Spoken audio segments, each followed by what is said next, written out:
Hello and good afternoon or morning or wherever it is this time of day, wherever you're located, because we like to broadcast everywhere. And I am Christine Dean, your DFW Networking Diva. I love connecting you to who you want to know. I love talking about everything doing with entrepreneurial mindset and businesses and nonprofits and organizations. And I love introducing you to people that I think you should know.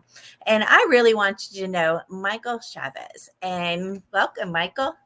Hello. Hello, Christine. How are you today? Welcome to the fun. We're Yeah, going to have a good time today. Are you ready? I'm ready. I'm All turning up the right, let's volume. do So, this. okay. So Michael Chavez, I actually met through the DFW Veterans Chamber of Commerce, and because Michael's a veteran. And so you spent some time in the service, I think. You want to talk to us a little bit about who you are, what your background is, Michael? Well, of course, served in the Navy for 20 years. I went in about 2 weeks after I graduated high school, and I could say I literally grew up in the military. Um, I had the opportunity to do things and to experience life that I would have never done had I stayed home. I entered as an electrician. And I know when I first entered, I knew that I wanted to have a marketable skill, which was being an electrician. But as time went on, I realized that I didn't want to be an electrician when I'm like 50, 60 years old, because it's like, okay, it's fun, it's interesting, but there's more to what I wanted to do than just being an electrician. And I got to travel around the world, and I did like a self prophecy. I told my high school sweetheart before I entered that I was going to travel around the world and meet thousands of people. And that's what I've done. As I've traveled around the world and met thousands of people, and saw things that, like I said, I would have never done if I stayed home in Amarillo. So you're originally from Amarillo? Yes, yes, I am. Ah, so you're a true born Texan is what you're saying. Oh yes, a native Texan. Well, I wasn't born here, got here as soon as I could, but that's the thing. I always tell my kids, do it while you're young and dumb, right? My baby's in the Air Force. And so I'm like, go see the world, go visit everything. Was that one of your favorite parts about being in the service, or what did you love most about being in the service? Well, I think actually being able to travel around the world. I knew years ago I wanted to go to Australia, and I was hoping to be on a ship that went there. So I got to go in, I think, in 1997. So I made it to Perth, and we're supposed to go into Sydney, but they were having Australia Day, and they said, we don't want any Americans coming in our harbor on this day. So they sent us to Hobart, Tasmania, which I never realized that Tasmania existed until then. And so I got to see some place that was definitely unplanned. And so when I say I've been around the world, I have literally been around the world. What does that mean? Around the world? So do you have some kind of, isn't there something like when you cross the equator and stuff, did you get in the Navy? Did you get one of those? Oh yeah, I made it across the equator so many times I lost count. And they call it the showback. And like they say, when you cross that 0000, they give you a golden shellback. So that's the international date line at the equator. And so I did that. And when the first experience in crossing the equator was back in 1986. And that's when I got my shellback. And after that, then I was able to be the one giving all the attention to the people who have never crossed before. And that was an experience that, I only saw it. I saw it in books and stuff like that. But it is a very fun experience.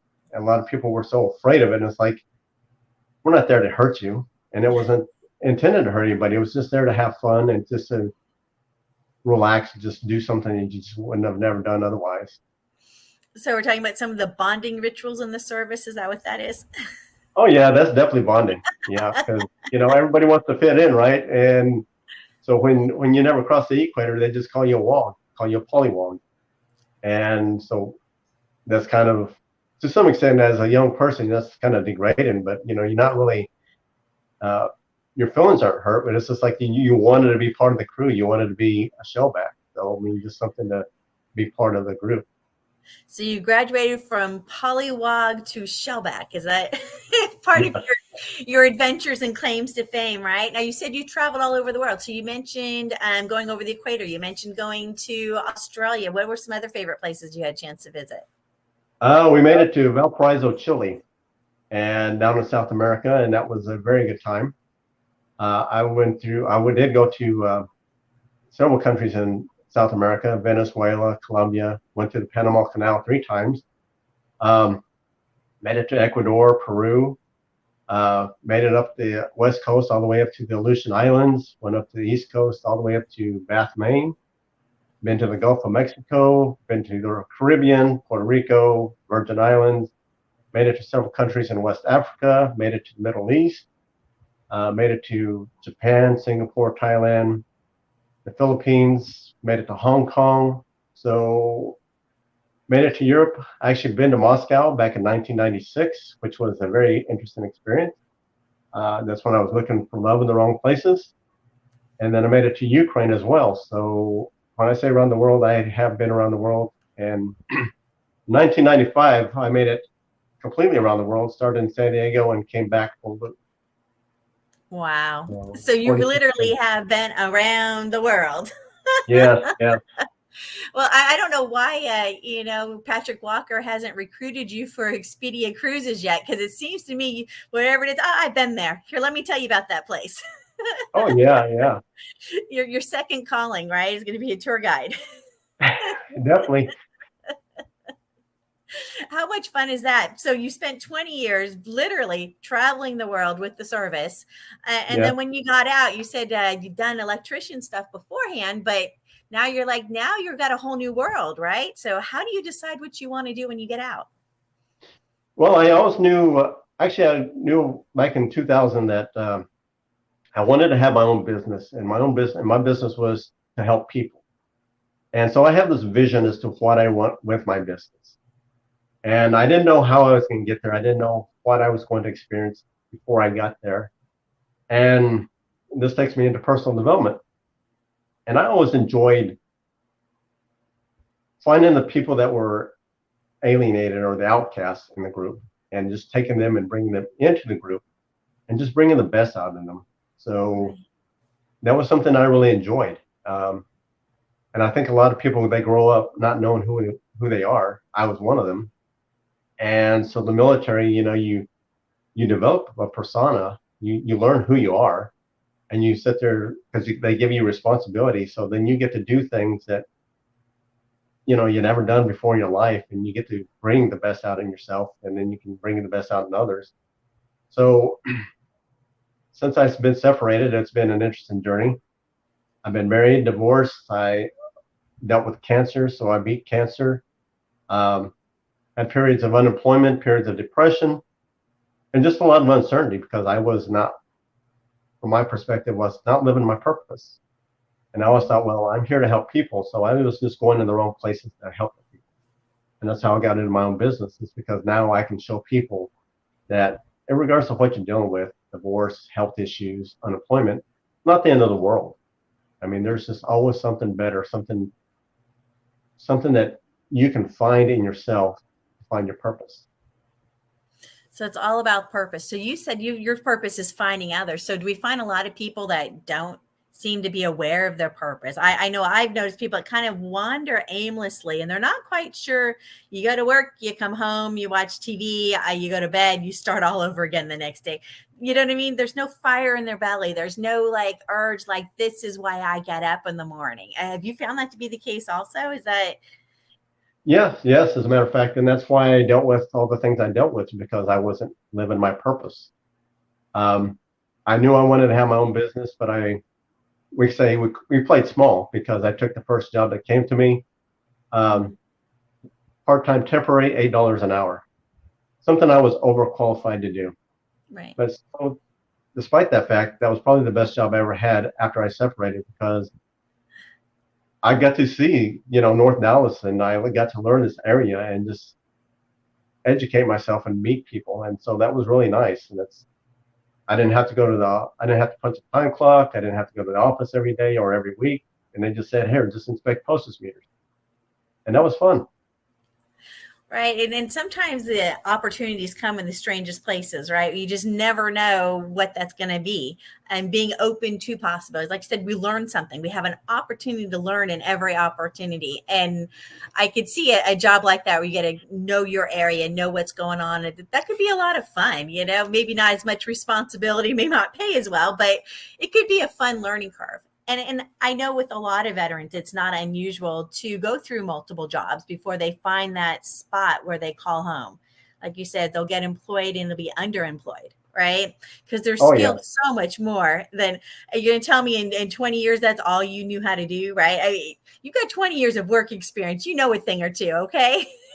Oh yes, yes. And I think that's the biggest thing too. And I try to share this with other people because um, and I don't mean this in a negative way, but the civilians have this stigma about military people. And I've had people tell me, I don't like veterans.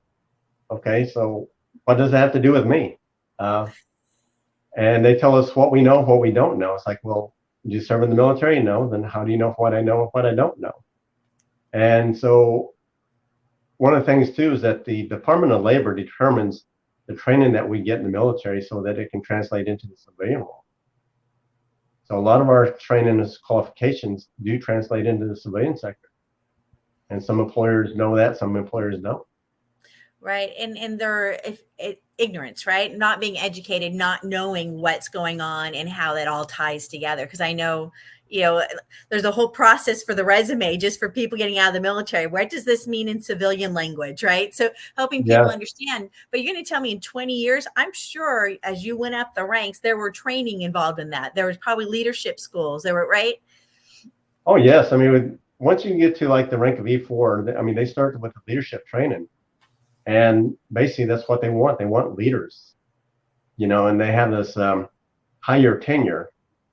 So if you're in the military, like especially in the Navy, if you're in the Navy for 10 years and you haven't gone past the rank of E4, they show you the door because you're just dead weight.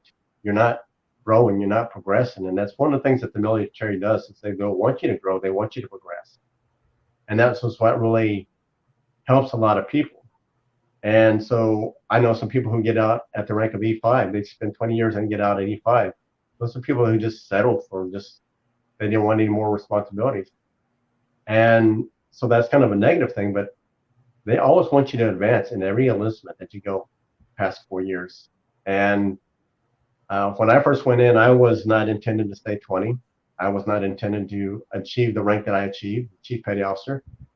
But people were telling me that I was going to be a Chief Petty Officer, I was going to stay 20 years. And I thought, you're full of it. I'm not going to stay that long and I'm not going to get there. And the thing that really amazes me is that I made Chief without even trying. And there are people, my peers, who were doing everything they could to make Chief, but they just couldn't get there. And I thought, well, what is the difference between them and me? Mm-hmm. And so I just come to discover it's not the awards that you get. It's like, who do you develop? Who do you help become a leader? And that's what they're looking for. They want leaders who develop people. They don't want leaders people who want to just think about themselves. Because it isn't the awards that I got that really was fulfilling. It was just, who did I help and how did I help them? And that was more fulfilling than, the rank and the accolades that they could have given me. So basically you're saying, even though you got out and you decided you're going to help people, you've really been helping people all along. Yes, I have. I imagine that leadership training. And when you look at organizations and businesses, a lot of times you see the workers, right? They put in so much time, then they get a promotion, then a promotion, and a promotion. And each one of those promotions don't necessarily come with any kind of leadership training to get to the next level when you look out in civilian land, right? As we like to call it. So, yes. So you see people in positions and you're like, okay, well, I have more leadership skills than you do. Why are you questioning me, right? Exactly. I can imagine that makes it frustrating for a lot of veterans to try and get out and get into, a job outside of the service because they do have so much experience that I think a lot of times they don't understand. So you see a lot of the veterans go into business for themselves. It's not uncommon at all, right? Because you know your skills, you know what you can do, and you know your strengths, you know your history, and and you know where you can go with it, right? So you have all this background in leadership and helping people with transitioning different ways of being in the world, whatever their struggle is. And you mentioned some of them that you've gone through personally, which I think, your title, your exact title, Michael, would be what? What do you want to? I'd say a performance and a mindset coach, because what is the Uh-huh. biggest thing that people deal with is like they deal with procrastination. They deal with, not really having a goal or a purpose per se, and then the mindset. And so I have a podcast as well that's on the OBBM. I call it, it's a Michael Chavez podcast, also known as The Other Side of the Bed. And how many people say, I hate Mondays. They don't look forward to the beginning of the week, right? But they're always looking forward to the weekend. And I think, I was thinking about this, that was my life too. I hated Mondays and I always look forward to the weekends, but you always have a good time on the weekend because you're expecting a good time. And you have a crappy week because you're expecting a crappy week. So how do I help people to realize every day is a new day to do better? And so when you look forward to every day as a new experience, and it definitely helps with your mindset too, because you will always receive what you expect most of the time. Right. No, it makes sense, right? When we think about mindset, right, it impacts everything that we do.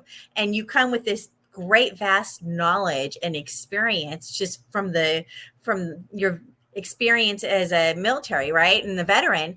And so you understand what we're dealing with, right? Because whether you're in the service or whether you're out in the real world, you still have to get along with people. You still have to get motivated to get out on Monday mornings, right? Even when you don't want to do it. Right. Talk about a level of dedication, right? It wasn't like you could call your boss, like, I just don't feel like working today. That really wasn't an option. So talk about understanding what it means to be truly dedicated to what you're doing, right? Right. It, Well, go ahead. No, I was just thinking about some of the life experiences that you were talking about. You can relate to people, right? You talk about mindset. Every time we hit a bump on the road, right, we get to decide how we want to respond to that, right? Is it, the world's coming to an end? Oh, yes, yes. And that's one of the things too is, and it's all how we're conditioned too, based on our environment and the people we hang around. And Tony Robbins talked about that some time ago. It's like, you think about the people you hang around the most, the 5 people that you hang around the most. You look at them, that's your future. So if you hang around people who like to party on the weekends, get drunk on the weekends, 5 years from this point, that's who you're going to be, because that's all you're doing. But if you hang around people who are, talking about starting a business, investing money, thinking about doing something to benefit the community, and you hang around those people, then that's who you're going to be, because that's kind of like birds of a feather flock together, right? And so that's going to help people find a purpose. And I think that's why a lot of veterans, struggle. I know that's why I struggled, because I thought, why am I dealing with all this adversity in the workplace? Why am I with this? And it's like, okay, well, again, I'm not in my purpose, and I'm not thinking the way they're thinking. Like, I don't like being around people who gossip, because it really serves no purpose for anything in life. Mm-hmm. And when you find yourself in that area and you don't like it, then it makes life miserable and stuff like that. And so that's when you have to learn, what do I do differently? How do I change my perspective? How can I get people to change their perspective? Because everybody wants people to act like them and to think like them. And it's like, you don't do that. And so a lot of veterans deal with that, and they're like, hey, this is my mind and this is where I want to go. And so veterans and civilians, we're speaking the same language, but we're not speaking the same language. Right. If you've got goals, right, you can't keep doing what you've always done, because where did it get you? Right. You haven't gotten anywhere. You're hanging out with the same people, doing the same thing, having the same conversations. Right. If you want to make a change, sometimes you have to change your environment, and you definitely have to change your thought process. Right. Oh, yeah. Yes. And as a matter of fact, Romans 12:2, and depending on which version you look at, it says, be transformed by the renewing of your mind. If you want to have a better life, or you want to change something about your life, you have to change the way you think. And that is one of the things that, that came to my attention. It's like, okay, when I was miserable and not happy, it's like, okay, why was I thinking that way? Well, because of how I thought and the environment that I put myself into. So Mhm. a couple of years ago, I realized I said, I want to change. And the only way I changed was I got away from the things, from negative people and negative environments, and I started hanging around with people who are positive. And everybody likes to be around positive people. And I can tell you, once I changed my thinking and started hanging around those people, my life has changed exponentially. Oh, absolutely. Right. The Debbie Downer, right? The one apple spoiling the bunch, right? And being in that kind of environment, you start thinking that this is normal because it is your normal to be around people that complain and don't want to do anything to fix it. They don't want to make anything better, right? It's this drone sheep mentality of, oh, yeah. And if you want out of that, right, you want something different, you got to make different choices to be around different people. They're going to lift you up, right, into that positive mindset. And like you said, sometimes that's how we were brought up. That's what we've always been around. We got it maybe from our families or, the culture that we're hanging out with. We have to make a change and get away from that. Oh, yes, definitely. And, you think about the people who were addicted to something, whether it's gambling, drugs, alcohol, pornography, whatever. And they talk about how they were hit rock bottom with all that stuff. And then they talk about how their life is so much better. And it became better because they changed the way they thought. They made a decision that they wanted to live a better life. And we hear it all the time, but people say, well, I don't know how to be happy. Like, the world is right there in front of you and people are telling you all the time. I mean, how many times do you fall in the same hole before you realize, well, perhaps I shouldn't take this route. Right. And people don't think about it being a choice, right? We have Yeah, a choice.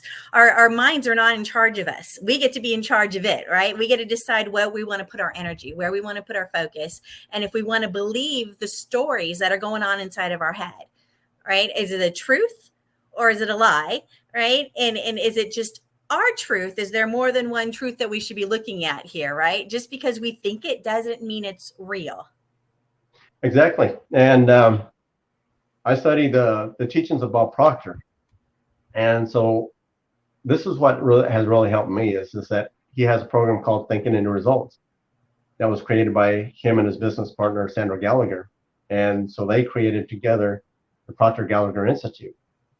And it's about just changing lives. And so he says, he got this from his mentor, Earl Nightingale. So tell me what you want and I'll show you how to get it. Mm-hmm. And it's all with the thinking. You don't have to live the same life over and over. And Albert Einstein said it. Insanity is trying to do the same thing over and over and expecting a different result. And that's how so many people live. And I was thinking, well, that's how I used to live. Oh, And yeah. so this is why I like the Bob Proctor teaching. And what I like most about him is he's very direct and he uses a lot of metaphors in such a way that it makes sense. And it just simplifies the process and simplifies the understanding for me.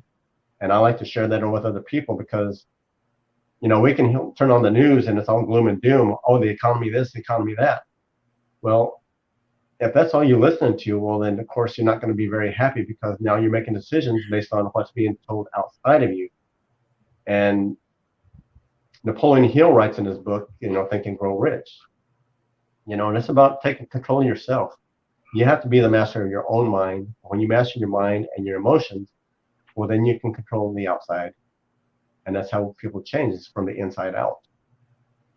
Absolutely. That's a great explanation of it, right? Mastering your own mind, right? Because who gets to be the master of what you think? You have to, right? If you're constantly being, tossed to and fro based on all the input you're getting from the news and other people and negativity, right? It's going to pressure down on your mind with some negative thoughts there, right? So we have to decide what we're going to let in, right? Yeah. Right. Who gets to be in charge? And I don't want the news to be in charge of what my thought process is. That's depressing. They're not. News cycle isn't, hey, we're all happy, everybody, let's go out and skip rope together and sing kumbaya and hold hands. And that's not what they're focusing on the news, right? The news is Exactly. putting all this fear in us, right? And that's why I don't watch the news. I mean, I watched it Neither back do in I. 9/11. Yeah, I watched it back on 9/11. And it's like, and it was the same thing over and over. And I'm thinking, you know what? This isn't. I don't want to feel this way. Hmm. And there's that fear. It's like, okay, the uncertainty, especially when you're in the military, because you don't know what's going to happen from one day to the next. And so 9/11, it was very unexpected. So it's like people shouldn't live their life in fear, Right. and that's just the And point. that's just not making your decisions out based on fear, right? That's never going to go well. You're not going to No. get the most out of your life. You're not going to have that positive mindset. You're not going to be able to look at the world of possibilities when you're stopping and going, but I'm afraid. I can't look past this. I'm afraid, right? What a horrible way to live your life, right? So for those that are having problems and struggling with fear, not having a positive mind, how do you help people? Because these are real issues. These are everyday issues that some people are really battles they're dealing with. Well, I like to ask them, what my mentor asked me is like, what do you want? How do you want your day to be? Do you want to be, stuck inside and being afraid of going outside, or do you want to sit there and be able to travel around the world? Do you want to earn more money? Do you really want to have a good relationship? Because, in order to have those things, you have to take a risk and you have to go out there and be, you know, fearless, and you have to be courageous because, they say something, a coward dies many times, but those who are bold and courageous only die once. And you think about the people who are always staying home, they don't go anywhere. They're like, oh, this and that, I'm afraid of this. So every day you're dying, you're not living. And so that's kind of how I see it. It's like, what do you really want? Yeah, so you really touch on the idea of, like you said, what do we want? And this is where coaches come in handy, right? This is where people like you, thank goodness, are here to help us with our mindset, right? And people sometimes are afraid to reach out and get that kind of help. I mean, when we talk about, you hear things like personal development and words get tossed around, but what does that really mean? Well, personal development. I mean, you look at when I see personal development, if somebody goes to the gym and starts exercising, they exercise and make that a habit, that's a part of personal development because you're taking care of a portion of your health. And depending on who you follow, there's like 3 or 4 different areas of health: your mental health, your spiritual health, your physical health, and your energy health. And you have to take care of all 4 of them. And if you're not taking care of but one area, then you're not taking care of your overall health. Because what is the problem now? They talk about mental health and you talk about spiritual health. So all you're doing is your physical health, and you're neglecting the other 2. You're really not as healthy because you have to have your mind, which controls your body. And so you strengthen that mental health. And you talked about it earlier, you have to make those decisions. What do you want to make? And you can accept and reject that information. Is this true or is it a lie? And how I look at it, the truth will never make you afraid, and it will never make you intimidated. It'll, like they say, the truth will set you free. And the truth is what brings you peace and comfort. A lie is what really scares the hell out of you. Like if you sit there, somebody says something bad about you, and it hurts your feelings or something like that. Well, it hurts your feelings because you know that it's not true. But when somebody says something kind and polite to you, say, "Oh, you look absolutely beautiful today," it makes you feel good. Why? Because they're telling you the truth. When they say something bad about you, they're telling you a lie, and that's why you feel bad. Now, I'm going to jump on that, Michael, because think about those with a negative mindset. Someone gives you a compliment and your response is, what do they want from me? What, Right. what are they trying to get, right? This is the negative mindset, right? Rather than being able to accept somebody's truth of like, oh, you look lovely today, or thank you, that was very helpful, right? Are they being sarcastic? Are they, right? That's that little devil on your shoulder, right? That's sitting there talking to you and it's telling you things that you think are true, right? It's talking to you, Right. but it's not true, right? Don't believe it. The little devil on your shoulder. And it goes back to that upbringing, because I mean, if you grew up in an environment where people are criticizing you, and all of a sudden somebody gives you a compliment, and you're like, okay, so why are you complimenting me for it? So it's Mhm. that double mind, unfortunately. Yeah, really working with that mindset, because if that's how you grew up and that's the way it's always been for you, you assume that's natural. You assume that's the way it's supposed to be because you don't know any other way.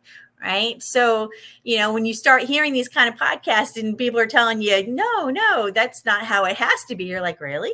But that's the way it's always been. Right. So having Yeah. somebody just pry them open just a little bit to look at other possibilities, that's a big undertaking, Michael. Is that the kind of things you're working with? Well, yeah. Because, like I said, I go back to my experiences, the divorce and the health issues and stuff like that. I mean, I never imagined myself being divorced. I didn't want to get divorced. I wanted to have a family. I wanted to be married and happily married. And I never imagined myself having cancer. I never expected that. I mean, how do you deal with that? Because nobody could ever prepare you for those things. They can talk about it. You can see other people having it, but you will only never understand it until it happens to you. Yeah, I imagine that gives you a unique perspective to be able to, when you're coaching with clients, if you're working with another client that's in that situation, right? Where they're like, oh my goodness, cancer. We hear that and we're like, oh my goodness, that's so overwhelming. Just the idea of it, right? Let alone the processing and the process. How do you keep a good mindset, right? When something like that comes crashing down on you. So to have a coach that's been through that, been there, done that, can help guide you out of the darkness on that with the mindset. Oh my goodness, what a treasure that must be. Yeah, I think it's a positive thing. And the more that I continue to study, and I study every day, and I can tell you that I don't go to bed in a bad mood. I might have had, some areas of the day where it was stressful or maybe I wasn't as happy. But I learned that you get rid of the day when you go to bed. And then I wake up in a good mood and I start off with gratitude. And when you read books like The Science of Getting Rich, written by Wallace Wattles, his longest chapter is the gratitude chapter. You have to be grateful for everything, even the little things. I'm grateful because I woke up today. I'm grateful for my pet. I'm grateful that I have a roof over my head. I'm grateful that I have a comfortable bed. And that's not big things, but those are things that really are important. Because when you look at homeless people, they don't have a comfortable bed. They don't always have a roof over their head. So when you sit there and you look at it in that perspective, that, your life might be crap, but there's somebody who has it worse than you or somebody who has it better. But you have to be grateful for what you have. When you become grateful for what you have, then you get more.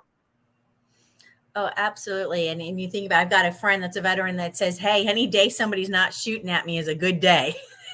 Exactly. See, now if you've been in the veteran community or a veteran, right, you understand that mentality, right? But a lot of civilians will look at you like, what? Did they just say that? Yes, they did. Oh, yeah. Yeah. When you look at I think of that movie, We Were Soldiers. I don't know if you saw that movie, but, they had that one sergeant, said something to the sergeant major. Good morning, Sergeant Major. And so how the hell kind of day you know what it is? How the hell do you know what kind of day it is? Uh-huh. And so the guy's like, what? And so he sees him second day. He goes, well, what the hell are you, a weatherman today? He's like, what? So when they go in battle and he sees that he survived the battle, then the sergeant major says, now it's a good day. And so that guy just cried. So now he understood the concept. Okay, this is a good day. Mm-hmm. Every day What you're alive is constitutes a good day. day? Yeah. Well, I mean, we have to decide what that is, right? And I think that's where the mindset coaching comes in, right? We have to decide what is a good day for us, right? Like you said, I got out of bed, I've got food to eat, a roof over my head. When it's raining, I'm dry. My dog loves me. Little things like that, right? Because it doesn't have to be something huge and earth-shattering, right? You can be content, Exactly. right? And Learning to be content where you're at is huge. yeah. Because how many times have you heard somebody say, well, I'll be happy when I find the right person. I'll be happy when I get a new car. I'll be happy when I get a house. Well, how do you know? If you're not happy now, how do you know what happiness is going to feel like in the future? And then sometimes you get there and it's like, this was not what I thought it was going to be. Exactly. Especially when it comes to relationships, right? Oh, right. Yeah, no, don't even get me started there. But yeah, no, it's one of those things, right? We think we're going to be happy when, and there's always this thing in the future that's going to, it's like waiting until you retire to do your bucket list, right? Well, I'll do that later, right? Later doesn't come, or you realize later has come so late that it's too late, right? You've missed all Right. these opportunities to do what you want to do and make a difference in the world. Exactly. And like they say, tomorrow's promised to no one. And when I look at that and I see that, because I had a good friend of mine, he was like in his mid-30s when he passed. And I was at a loss, like, why? Because he was like really healthy. He exercised. He didn't sit there and he didn't smoke. He didn't have any, other than drinking, he didn't have any bad health habits. And it's like all of a sudden he's like, boom, he's gone. And come to find out, he died of an aneurysm. And so that's not planned. Right. Yeah, that's one of those surprises, right? That you can't really plan for. And you just don't know how long you have. So making the best of what you have today, right? And the mindset, right? You get to choose if you want to be happy today. So we've talked a little bit about personal development, how that helps. And we see there's people that need coaches to really just help them look at the world in a different way, right? Who uses coaches? Well, look at Usain Bolt, fastest man in the world. He uses a coach. He's got great talent, but he says, well, I have talent, but I want somebody who's going to get me to that next higher level. You look at professional athletes, they're always using coaches. They have, you look at the billionaires, they didn't all of a sudden wake up and all of a sudden they're a billionaire. Well, they said, okay, I want to earn $1 billion. How do I get there? Well, you find somebody who's paved the path and who's created that path for you, and you learn from them. So people who are wealthy, the people who are earning millions of dollars, you have business owners, business leaders who still use personal development, because as I come to learn, I once thought I had all the answers to that. I didn't need anybody else's input to tell me how to live my life. And when I realized I wasn't getting the results I needed, then I was like, okay, well, I went through a couple of Tony Robbins seminars. After a second one, I was like, you know what? I do need a coach. I do need a mentor. And that's when my life changed, because I needed a different perspective. And my coach, my mentor is a woman who's about 21 years younger than me. And that doesn't make any sense for most people, because I'm like 58, she's like 30 something. But she had a perspective that I needed. And I knew that when I first met her, first started talking to her. She had something that I needed. And that was, she introduced me to Bob Proctor. She had her way of doing business and stuff like that. And what I really admired about her is that she didn't cower back down, because I knew that I could overwhelm people, because I had such a, overbearing attitude. And she didn't back down. She was very courageous. And she basically told me point blank and told me the truth, which I really respected, because I didn't want somebody to sugarcoat it. If I have my head in the wrong spot, I'd rather somebody say, you know what, your head is in the wrong spot. You need to rethink that. Okay, now I can listen. When you sit there and sugarcoat it, well, then I don't want to listen to you, because, they say, well, I don't want to hurt your feelings. Well, if you're worried about hurting my feelings, then you don't respect me as a person. And that's a different mindset, right? Not everybody wants to hear reality. Not everybody wants to hear the truth. They don't, oh, you hurt my feelings by speaking the truth. Just Exactly. They don't want to face their demons, right? Not everybody's ready, right? So not everybody is in a position where they're ready to be coached. But we don't have to be millionaires and multimillionaires to get a coach, right? This is something that everybody should take advantage of, right? Yeah. I've been through counseling, and I've gone to talk to counselors. And I went through marriage counseling, and I went through personal counseling. And it was fine. But when I went to coaching, I call coaching maintenance. And when you take care of the maintenance, you won't have to worry about the counseling and the therapy, because you think about your automobile. You take it to get the oil changed, you get the tires rotated, you get the tires changed, you do the maintenance on your car, and that lasts longer. You don't wait till it's like you can't drive it anymore and then take it to the mechanic, and then they charge you like $1,000, $2,000 to get everything working. And that's how people live their lives. They spend so much time not taking care of the maintenance, and that goes back to the health. The physical health, the mental health, the spiritual health. If you just take care of that on a daily basis, don't worry about having a crappy day.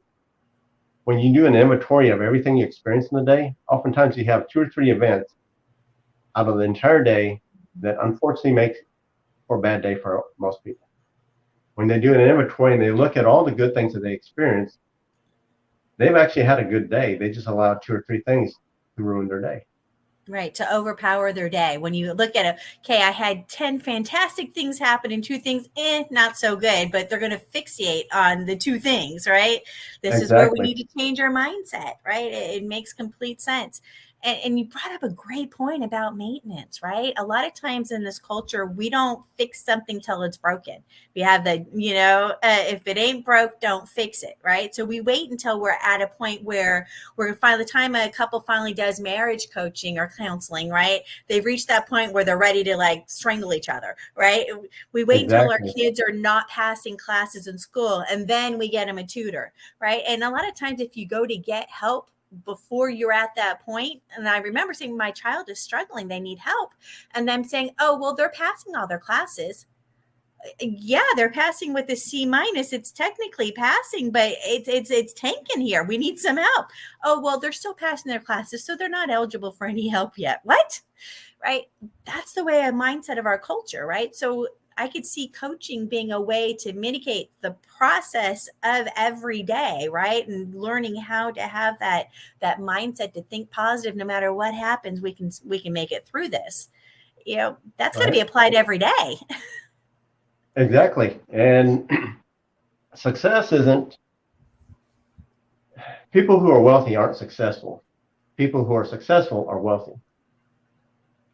Because money isn't going to come to you just out of the blue and all of a sudden, okay, I have $1 million, now I'm successful. Look at the people who win the lottery. They win the lottery, that doesn't make them wealthy. That just means they have a big bank account. But you look at the people who, went through that growth period to earn the $1 million, the 2 million, the $10 million. That's who you become when you get to that point. Now they understand the concept of managing their money as opposed to somebody who just gets a windfall of money. And that's why a lot of the people who win the lottery, all of a sudden they're just bankrupt. They don't know how to handle that money. Absolutely. So, And they don't know what to do with it, right? Now you right. talked about the mindset and that working with the Bob Proctor, it really changed your mindset and how you were doing things, and that you're really loving this thinking into results program. And we've heard about different life coaching and different kinds of programs, but what makes this one different? Why did you fall in love with it? Well, because it answered a lot of questions. Because I used to ask myself, why this and why that? Like, I got dumped by a lot of girls. It's like, okay, well, I found somebody else after they told me, oh, you're the best thing. You're too good for me. Next thing you know, well, we had to break up because I met somebody else. I'm thinking, why did they do that? Because they build you up and then they just pull the rug out from under you. Mm-hmm. So you start asking yourself, why? And so you think that you're broke. And so this program taught me to understand who I am. And once you understand who you are, well, then you can have better relationships because now you don't take things personal. You understand who you are. So now you can understand other people because we all unfortunately think the same way. That's why you have, repetition. You think about how your parents grew up. If your parents didn't read books, well, generally speaking, you're not going to read books unless you made that decision for yourself. Mm-hmm. You have a big TV. Your parents had a big TV. You're going to have a big TV. You cook out every weekend. You're going to cook. You're going to cook out whatever. And that's just kind of how it goes. That's kind of how we program. So this sister taught me how my mind works. And that's what really helps a lot of people. And I'm a PGI consultant. And so I continue to do the training with Proctor Gallagher Institute. And so we have a lot of consultants around the world.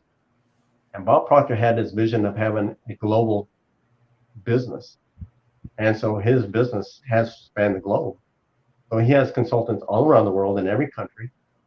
And it's about helping people change their lives. And so there's one consultant who was a nurse struggling to make ends meet. She's a tough consultant. And last year she activated 750 clients in 12 months. But how do you go from struggling and barely making ends meet to earning millions of dollars? By changing the way you think. Mm-hmm. I love it. So who can this coaching program help, this coaching program that you do? I would say the people who want it. Everybody needs it and everybody can use it. But the people who want it are the best ones, because they're going to go after, when you want something and you're committed to doing it, you're going to do the work. If you're just interested in it, you're going to do it when it's convenient. And so the best ones are those who definitely want to make changes in their life. And you look at what people buy. They might buy the latest and greatest iPhone. They might buy a nice car. They might buy the nice house. But how many people actually invest in themselves? And it's when you take the time to invest in yourself, and all the material stuff really is irrelevant. And so people are always looking on the outside to make themselves happy. But you get to make yourself happy from the inside. So that's why I say people who want to make the changes. And I can sit there and say introverts are great, veterans are great, people who deal with marital problems are great. And I can niche it down. But like I said, people who definitely want to change their life. And they don't have to work with me. They don't have to use thinking in results.